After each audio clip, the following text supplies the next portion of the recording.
Hey, everybody. If you offend easily, I feel sorry for you because the world is just a lot more fun when it's absurd. Like, seriously, I can't imagine anyway, y'all. Hey, okay, so we're just going to dive right into this today. We're discussing karma. Actually, we're discussing karmic debt collection, is specifically it. So, years ago, I'm not going to tell you how many, don't ask that. I know I look good for my age. Years ago, um, Auntie Rose was with someone who he was in a store shopping for a new game that had come out, new video game. And the game cost $80. He handed her 60. I don't know if he meant to do it or not. I actually don't remember all the way. But he handed her 60. She said, "Oh, you gave me too much." Handed him back a 20 and then gave him change on another 20. So he got this game, this 80 something, like, well, 70 something dollar game, I want to say, and got it for like 50, for 40, 50, something like that. He got it for obnoxiously lower than he meant to. Smiled and walked out with his game, and I asked him, I said, "Aren't you afraid of karma?" And I understand this has got to be the most entitled response ever. And he said, "What if she had it coming? What if I'm the karmic debt collector? What if she did something and this was supposed to happen to her and I'm just following the rules that following what I was supposed to do?" And I'm like, but does such a thing exist? Especially when you know that person is a POS, okay? When you know that person just has it coming, isn't there a part of you that just wants to stand up and be the one to do it? I mean, I don't know. I don't know all the way how I feel about that. I just know that that's been on my mind probably because of everything that happened yesterday. Like, we're caught in the conundrum. I'm sitting there holding on to this thing, holding on to this electric scooter. Not like the standing ones. I don't know if I'm using the right words. It's like a little standing ones. My God, I lose words like that. But it's an electric one, and I'm holding on to it, and I'm keeping an eye out. I don't want to go like and post an ad because you know how many people that it doesn't belong to will go, "Oh yeah, it's mine." So I don't want to post anything, but I am keeping an eye out and keeping an ear out around the neighborhood to see if anybody is missing anything. Okay, but this isn't a small one. Like, this is a it's tall. It's tall. And I don't know. It's not for a little kid. I know that much. It's too big for a little kid. This really does seem like it's an adult thing. And I'm like I said, I'm looking around. I'm keeping an eye out. I'm keeping an ear out. I'm looking around like Nextdoor and other stuff like that, other apps like that, other online things like that. Just looking around, and I'm gonna wait a week and see. And I gotta wonder about karmic debt collection because the fact that this all happened via deity, there's a part of me that feels like, hey, maybe this was on purpose. And then there's the other part of me going, that's not nice. That's not decent. That's not what a good person does. And then there's the part of me that sits there and goes, but thorns and all. And then there's the other part of me that goes, but you still got to be a decent person. Like, I want to give it to the fairy stepdaughter, and I want to feel like the deity gave me a gift, as y'all remember from yesterday. But then there's the part of me that has to stop and check and go, morality. And then there's that little voice in my head that whispers from all those years ago, karmic debt collection.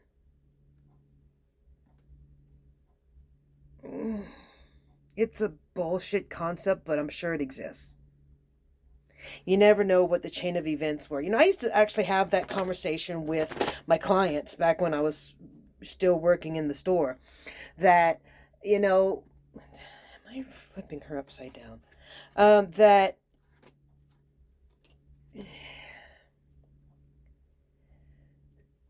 say you are sick. You wake up one morning, you've got a stuffy head, you've got you've got a mild fever, you're sniffling, but you're not coughing, and you honestly, a Tylenol could probably fix all your symptoms. So you're left with the choice. Do you stay home and fix, or do you go to work and suck it up? Now, a lot of people that I know can't afford to not suck it up. It's scary to think of how many sick people we're actually interacting with on a daily basis because we don't live in a society that allows us to stay home. And then they wonder why certain pandemics happen. But anyway, and you say this person decides that they want to do the quote unquote right thing, responsible thing, and they go to work. Okay? And they get their coworker sick. So they made a right decision and something wrong has happened as a result of it. And then that coworker has something going wrong to where that they're not handling this illness very well, and they actually wind up in the hospital.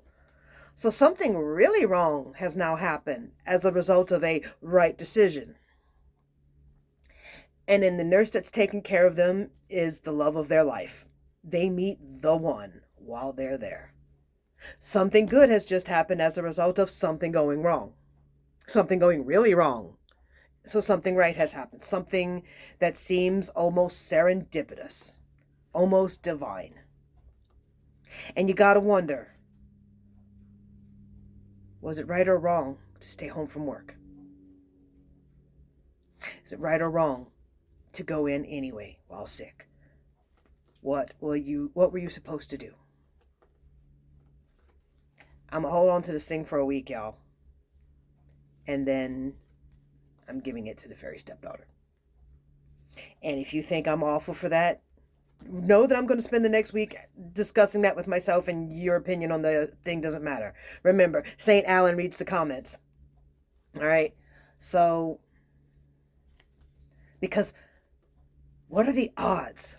What are the odds? What are the odds? Sometimes you have to look up and go, gosh, that looks like serendipity. That looks like a deity stepped up and went, I'm going to wait a week. I'll let y'all know how it goes. In the meantime, let's do a reading. We're going back to Morgan Greer today. Okay, she's in the mood to move around. She's really active. So let's see what she's got to say. King of Swords. The one who's got the motivation, the one who's ready to get things done, someone who's probably a bit in a mood, someone who's going, I know who that is. I'm gonna tell y'all, St. Alan feels the end of the school year. It's there, it's around the corner. He's so ready. So now, this card would be smooth sailing, but it's upside down. It's not smooth sailing. I didn't expect it to be smooth sailing. He didn't expect it to be smooth sailing. Okay, so yeah, it would normally be heading away from danger and off to safety. See, the swords are pointing down. But it's upside down. I didn't think it was going to be easy. Trust me, I'm not in the mood today either. I haven't been in the mood ever since I decided it was time to put some foot to ass. So Knight of Swords in reverse. There is going to be a need to... This is either someone whose sword is not in the upright position doing what must be done. And considering we have a King of Swords going to talk to a reverse Knight of Swords, y'all can pretty much figure out what direction that is if you've been keeping up. If you haven't, let's just say Dad's going to talk to Son. Or is trying to talk to Son. Son's not answering anymore. King of Pentacles. Yeah, he's going to come back with means. I have a feeling this is going to be fruitful and successful according to this. He goes from Knight to Swords to Knight of Pentacles. I think something gets resolved. Good. Hanged Man. This one's been popping up a lot for me and the people around me. I want to say St. Alan got this card and the fairy stepdaughter got the card. Okay? So, it doesn't show it on this card, but a lot of my other tarot decks usually have a timepiece hanging from his foot. And I always love, y'all have seen it in other videos, I've always loved the way the Cat People Tarot deck has depicted the Hanged Man, in the sense that, yes, you're going through a trial and tribulation. Yeah, it's probably some karma you have coming to you. Yeah, you probably have it coming. But it's only a matter of time. This is not some permanent punishment. You're there to think about your crimes and then move on. And then move on. So, I know that card's typically not always a good card, but I've always taken it as a sense of comfort. Mostly because I'm always going through some sense of karma, as y'all know. Probably because yeah, I don't need those comments. Don't do that to me. I know. Okay. All right. Eight of Pentacles, working for what you earn. Yeah.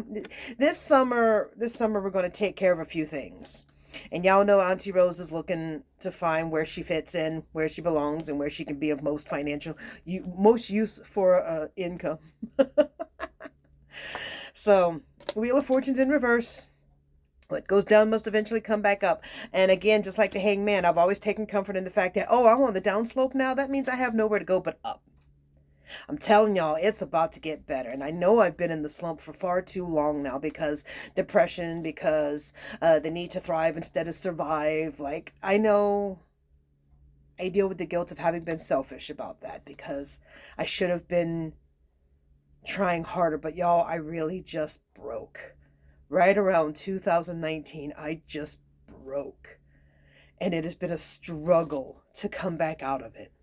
And there was a few times I thought I did for a little while, like a year and like 6 months here or there, but I haven't been able to. I meant to thrive, and it didn't work. It didn't work. It didn't work. I was broken, and in trying to heal, I broke harder. I suck at breaking. I need to get up and fix that. That's what I'm good at, and that's it. I've had enough. This thrive shit didn't work, so thriving didn't work. We're gonna do this. We're gonna do this. In fact, I'm just simply waiting for a few things to work out so that I can put foot to my own ass. We're walking away from that which does not work and heading towards the new potential unknown.